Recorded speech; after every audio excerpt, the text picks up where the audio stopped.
From the Rivals devs not wanting ugly heroes in the game, to us knowing who's behind the Lunar Snow buffs, to the devs accidentally leaking an upcoming hero, here is 15 things the devs revealed about the development of Marvel Rivals from different interviews taking place over the past couple of months. At number 1, there's so many people working on Marvel Rivals. There's a narrative team, there's a gameplay team, a new hero team, a new map team, and a new mode team. This means when players put through their critiques about a new update, for example, like Moon Girl not being within Marvel Rivals, it can take a long time for the devs to respond to things. For example, Moon Girl and Devil Dino released in May and people were really annoyed that Moon Girl wasn't in the game. Well, they're now adding an emote with Devil Dino for Times Square, but that took 2 months, and that's because they have to go to Disney to make these changes. Then they have to go to the cosmetic team and then the coding team. And essentially what this means, if you have a complaint with a hero, gameplay, or even skins, it's going to take some time for the devs to actually take the information in and then implement it. Number 2, when talking about balancing, they said majority of the balancing is data driven with their own personalized backend. However, they have another attribute which they like to use, and it's called perspective, and it literally means how are the players feeling about a certain thing within the game. And they split this up into 2 groups, the professional players and the casual players. And the reason they do this is because casual players might say this certain ability is really OP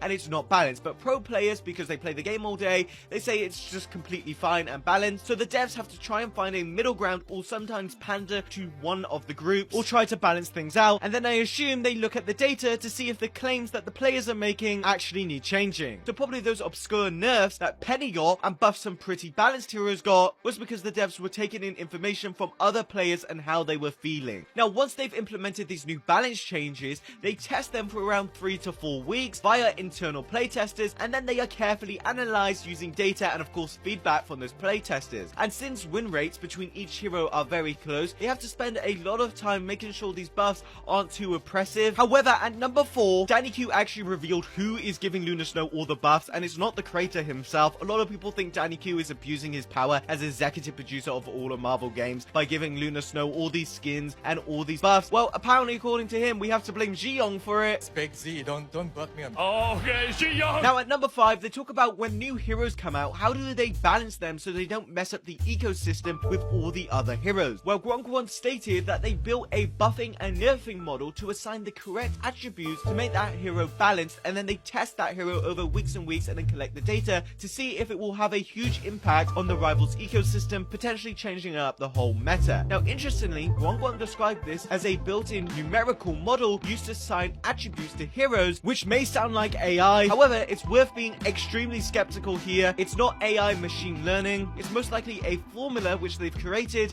on how to balance heroes, or it could be using AI to spot maybe where the heroes have an edge over different heroes, making it unfair. At number 6, they actually said the visual effects for heroes are controlled by Disney and Marvel rather than NetEase themselves. NetEase creates the first prototype, and then they have to send it over to the Marvel Game Studio, where they will review it and see if that properly conveys the character in the correct way. Danny Q gave us an example. When Magic was in development, she had this massive sword, but her visual effects, her stepping discs, were really small. So they made a request to increase the visual effects so it was closer to the comics. At number 7, the marketing team told us about when creating new heroes, they of course take a lot of inspiration from the comics, and then they have Rivals' own design flair. However, they also have one thing which they like to do when creating heroes, and it's that they can't be ugly. They have to be attractive enough for Rivals players to deem them as iconic, and then that will determine the costume that they wear and even how the hero will end up behaving and sounding. And they literally code their artists to think this way, because within concept art for the summer skins, they were drawing real close-ups of Spider-Man's bottom half, because we can't have Spider-Man ugly down there. Now, Guangguan was actually asked this question a year ago about the game having Guna skins, and his response was different. He just said they're keeping as close to the source material. At number 8, back in Comic-Con, Danny Q actually revealed that they aren't allowed to do concept skins because it goes against Disney's rules. They have to find the original artist, then they have to get authorization from them,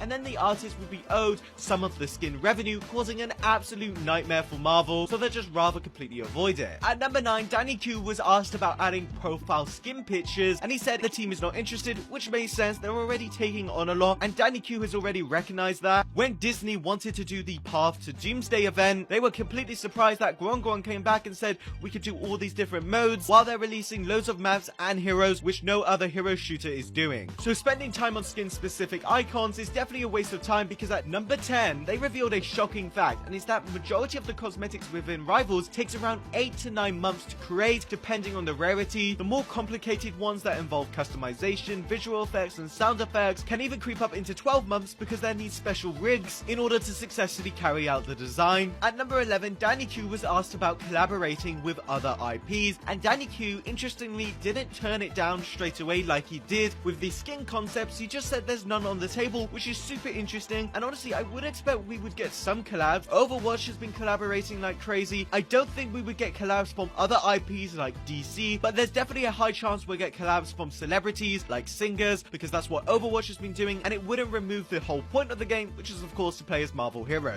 At number 12, a lot of players want to know the hero distribution, in which they mean how do they pick to add White Fox over Ghost Rider, and more on that in a minute. He said that 70% of the heroes in the roster are popular favorite hits everyone knows, and 25% are a curveball. The 5% are completely unknown, like Luna, Snow, Jeff, and Squirrel Girl. This year already we've had quite a few unknown heroes be added, so definitely expect some hard hitters at the end of the year. And at number 13, Danny Q actually mentioned you can sway the dev's opinion on who to add next, because when adding a hero they look at what's going on within the lore, what players are looking for in the next hero, and they find characters. And sometimes on Danny Q's Twitter page he actually put out polls asking people which of these heroes would you like to see in Rivals, and that does influence them a bit. At number 14, Guan was asked if there was no constraint on budget or restrictions from Disney, who would he like to see in the game, and the GOAT said Ghost Rider. Very interesting he chose this character for restrictions. There's definitely a strong likelihood that Ghost Rider is going to drop near the movie releasing in 2028 to build up hype for him. However, for number 15, when Danny Q was asked who he wants in the game, he actually confirmed a hero is coming to the game months before it was actually leaked. He said he wants Crescent to come to the game. Crescent is a young South Korean girl who bonds with a mystical half-moon bear spirit named Lo through an enchanted mask. And what makes this particularly interesting is because this interview was recorded back in April. Well, a leak in June revealed that the devs are working on Crescent within an upcoming development build. So it's super interesting how 2 months prior to the leak, Danny Q goes on about Crescent, and then 2 months later we get an actual leak about Crescent being within one of the development builds. This leak